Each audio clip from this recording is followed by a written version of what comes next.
আমার স্বরচিত একটি কবিতা আপনাদের পাঠ করে শোনাচ্ছি। কবিতাটির নাম ভোট দাও যে প্রার্থী খাঁটি, কেউ পরব না কারো ঢপের টুপি। কবি দিলীপ কুমার মণ্ডল। আপনারা দয়া করে আমার ভিডিওগুলিতে অবশ্যই সাবস্ক্রাইব করে দিবেন। দুর্নীতিতে বাংলা উঠল চিতায়, আর দেরি নয় এসো সবাই। লুটের নাচন রক্ত হলি, তাদের অসভ্যতা বন্ধ করি।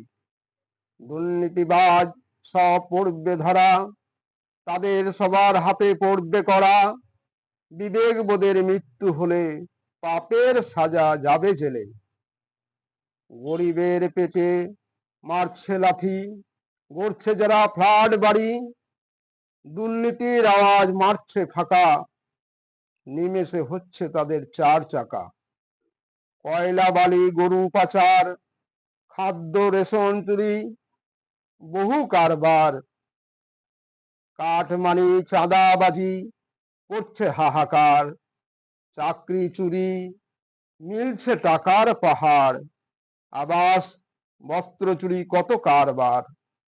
দেশ ভেঙে করে চুরমার, সোনা দানা গয়না শাড়ি, বাকি নাই দেশের সবই চুরি। অবাধ প্রেম প্রীতি ভালোবাসা, ব্যভিচারী সবাই তারা। নির্লজ্জ হয়ে মুখ দেখায় তারা, তারাই সাজে নেতা নেত্রী, করবে সেবা। চোর খুনিদের পক্ষপাতী, এরাই আবার দলে ভারী। লেখক কবি মানুষ দেখলো সবই। দেরি নয় এবার এসো পাল্টে দিব ছবি। কেউ পড়বে না আর ঢপের টুপি, মারবো ছাপা যে হবে খাঁটি। সত্যর পথে গড়ব মোরা ঘাঁটি, দেব না হতে কখনো দেশ মাটি। সংগ্রাম শিখায়ে দাও সেই জ্ঞান, প্রাণ ঢেলে গাহিতে দেশের জয়গান।